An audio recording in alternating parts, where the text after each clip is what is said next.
What if I told you the Falcons were this close to stealing one of the NFL's best cornerbacks? And now an even bigger name might be next. The Jaire Alexander chase was just the beginning, because if Atlanta was really hunting for a star corner, why not go after Jalen Ramsey? A Super Bowl champion, a trash-talking, game-changing beast. And guess what? He might be up for grabs. If Ramsey's time in Miami is truly coming to an end, the Falcons could make a move that shocks the league. Let's break it all down, because this could change everything. Yesterday, the Falcons made headlines when it came out they were trying to land Jaire Alexander. That move didn't happen, but it raised a very big question. If the Falcons were ready to bring in a top cornerback like Jaire, then what's stopping them from going after someone even bigger? Someone like Jalen Ramsey. Yeah, I know we've mentioned Ramsey's name before.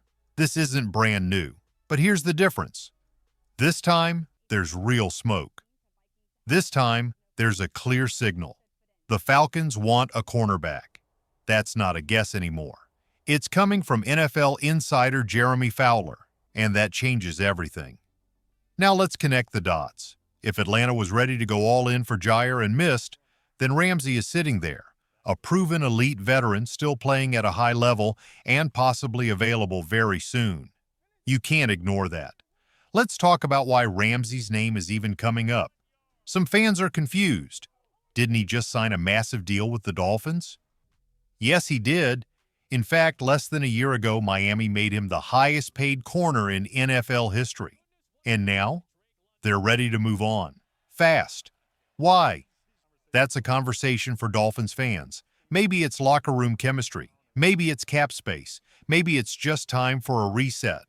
But from a Falcons perspective, none of that really matters. What matters is a superstar cornerback is about to hit the market. And here's the key. The Dolphins have been actively shopping Ramsey, but no team wants to trade for a guy they think is about to be cut. Sound familiar? That's exactly what happened with Jaire Alexander. Green Bay tried to find a trade partner and the whole league said, "No thanks, we'll just wait." I expect the same thing with Ramsey. No one's going to give up assets when they know the Dolphins are likely to release him anyway. That's where things get interesting for Atlanta.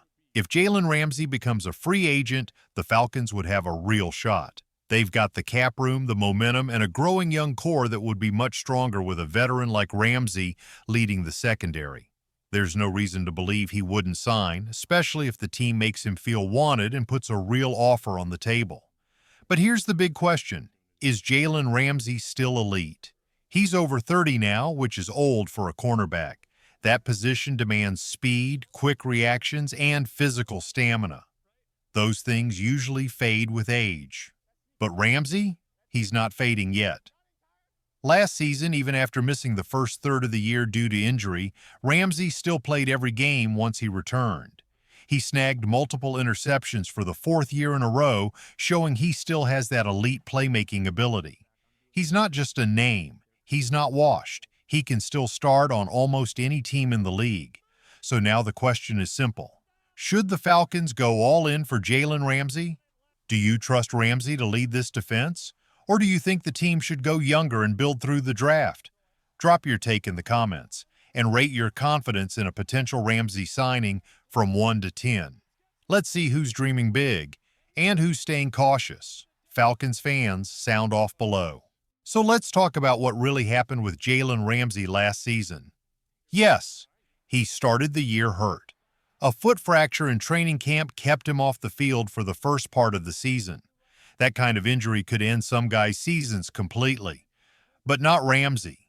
When he came back, he started the final 10 games straight. And during that time, he didn't just hold his own, he made 3 interceptions. That's not just decent. That's impact football. That's playmaking ability. Now look, we're not talking about primetime shutdown Ramsey from his Jacksonville or LA days. That version might be gone. But the guy we saw last season, he's still better than most. Out of the 64 starting corners in the NFL, 2 for each of the 32 teams, Ramsey still makes the top 30 in my book, maybe even higher. He's still got game, he's still got instincts, and he's still got leadership. That's rare. Now let's bring it back to Atlanta.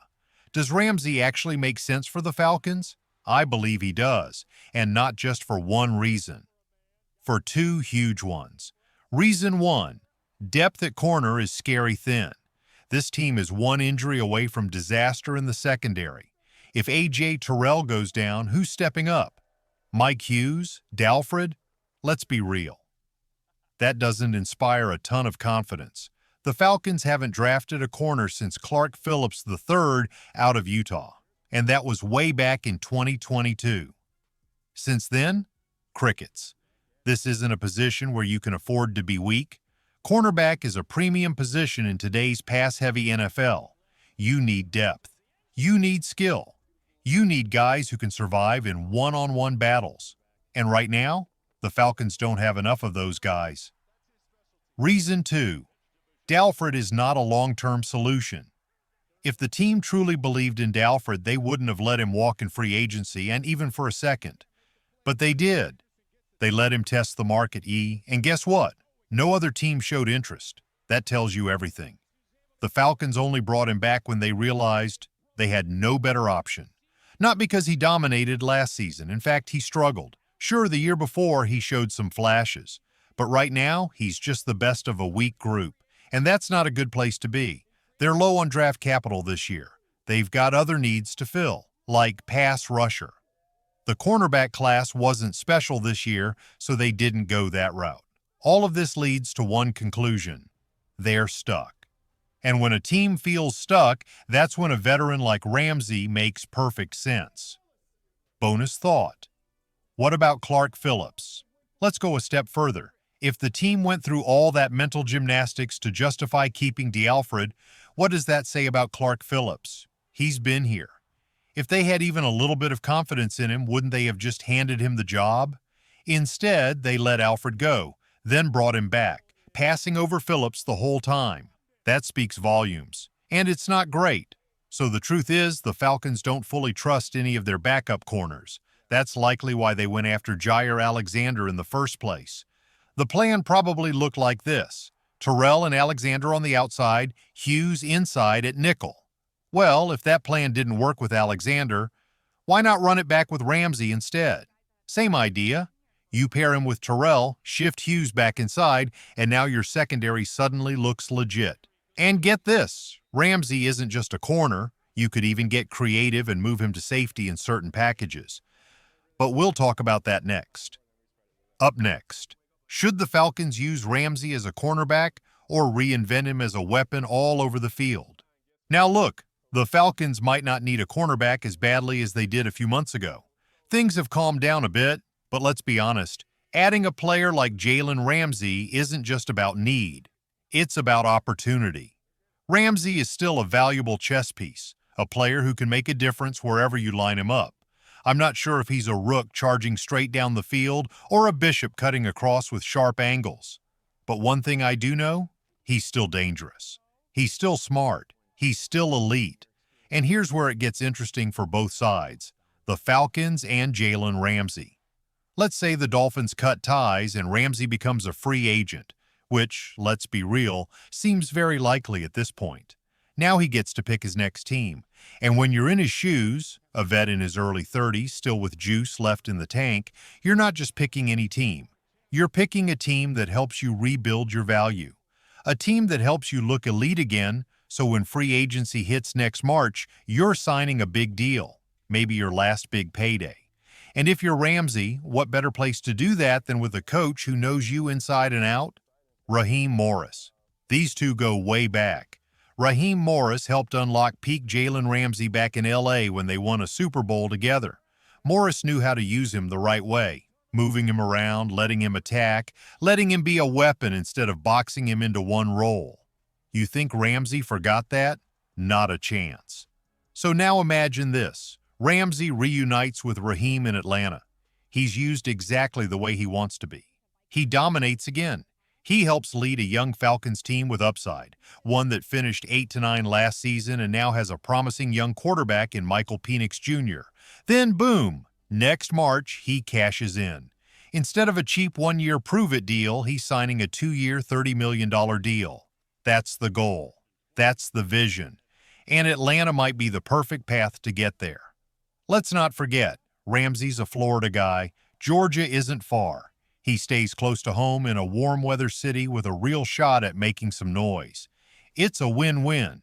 For the Falcons, you get a star player who instantly improves your defense. For Ramsay, you get the system, the coach, and the spotlight you need to shine again. So yeah, earlier when people said, oh, it's just the Raheem Morris connection, it felt like a stretch. But now, after we know Atlanta pursued Jair Alexander, that tells us a lot. They want to upgrade this cornerback room. They aren't satisfied.